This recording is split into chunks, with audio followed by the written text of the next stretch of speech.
Rotkvica je jednogodišnja povrtnica poznata po svojoj ružičasto-crvenoj boji. Jedna je od čestih povrtnica koje se lako i efektivno mogu uzgajati za osobne potrebe. Osim toga, popularna je zbog zdravih i hranjivih tvari. Rotkvica se kao kultura može sijati u proljeće i u jesen. Sjetva je jednostavna i nije potrebno mnogo preduslova da bi urod uspio. Također, pri optimalnim uslovima brzo klija i raste. Postoji nekoliko preduvjeta kojima se rodnost i plodnost mogu povećati, a upravo o tome ćemo govoriti u nastavku. Čest problem kod uzgoja jeste i izostanak ploda, to jest korijena ove biljke koji ostane tanak, a nadzemni dio bude veći ili snatiji. Postoji nekoliko razloga toj pojavi, a ukoliko budete slijedili savjete koje vam donosimo, vjerujem da s tim više nećete imati problema. Za još savjeta o uzgoju raznog voća i povrća te njihovim dobrobitima i raznim drugim temama, zapratite naš kanal i pridružite se velikoj zajednici zadovoljnih povrtlara. Lajkajte i podijelite sa drugima video koji vam se sviđa i naravno pišite nam sve što vas zanima i otkud nas pratite. Rotkvica je jako izdržljiva vrsta, pa njezina sjetva ne ovisi puno o lošim vremenskim uslovima. Vrijeme sjetve ovisi o vrsti koja se uzgaja. Rotkvica se najčešće uzgaja iz sjemena zbog brze klijavosti. Naime, sjeme rotkvice je veoma klijavo i u težim uslovima, pa je idealno za uzgoj na otvorenom. Sije se uz razmak od 15 do 20 cm između redova, plitko, do 1,5 cm dubine. Posijano sjeme skoro nije potrebno posuti zemljom, ali je bolje kako bi se zaštitilo od ptica. Sije se u obrađeno tlo koje je barem do 10 cm dubine razrahljeno i očišćeno od korova.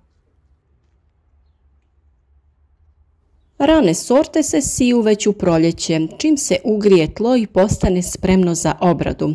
Mogu klijati pri temperaturi od 5 stepeni, a podnose temperature čak do -4. Sjetva ranih sorti započinje već tokom marta, a može trajati sve do maja. U toplijim mediteranskim krajevima sjetva može započeti i u februaru. Neke sorte se mogu sijati tokom cijele godine, pa čak i pri višim temperaturama.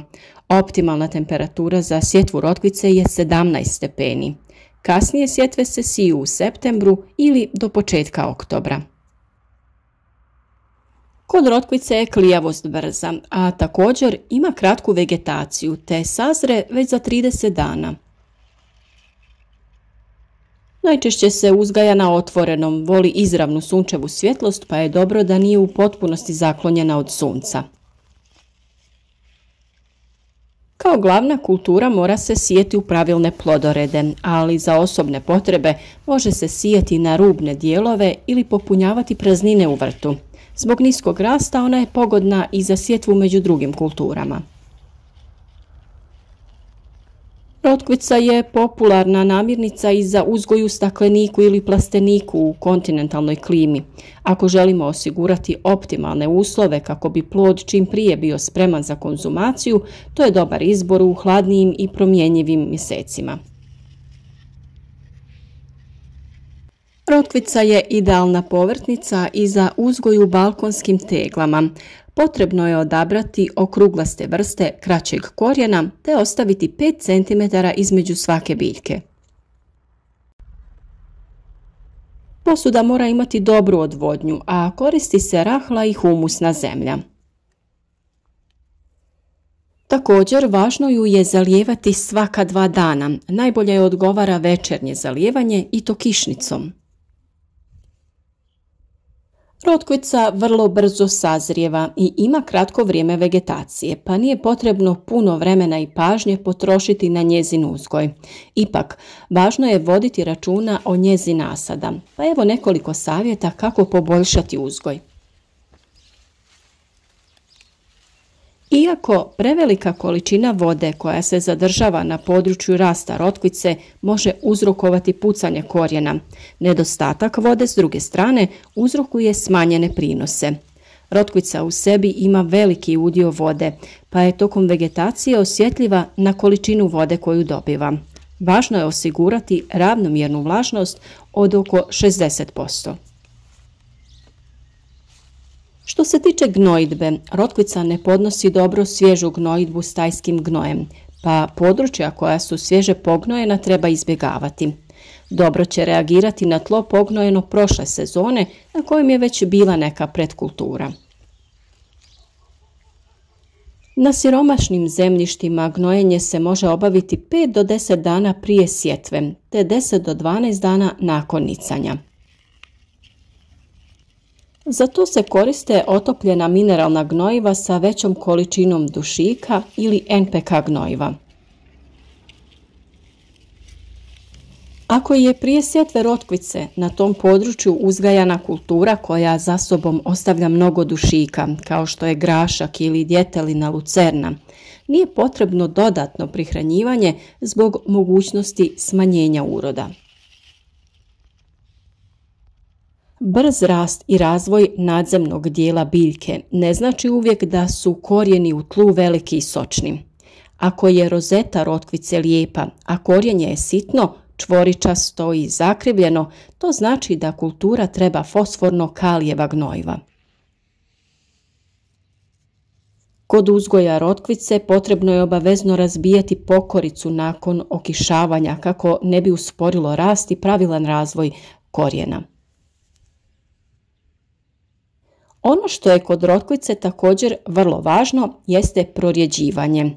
To se radi kod gušćeg nasada za pravilan razvoj korijena.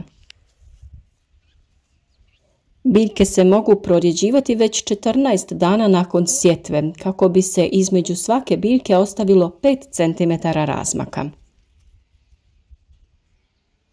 Može ih se sijati u razmaku od 14 dana između već posijanih jedinki kako bi novi nasad dobio prostora vađenjem zrelih rotkvica. Biljke koje su prorjeđene i uklonjene mogu se presaditi na novu lokaciju, ali se mora dobro paziti da se ne ošteti korijen. Rotkvica se bere kada je zrela, a to ovisi o razvoju korijena, ali općenito bere se kada naraste više od 15 mm u promjeru. Ukoliko imate strpljenja, rotkvicu možete odmah sijati na razmak od 5 cm i na taj način neće biti potrebe za daljnjim prorjeđivanjem.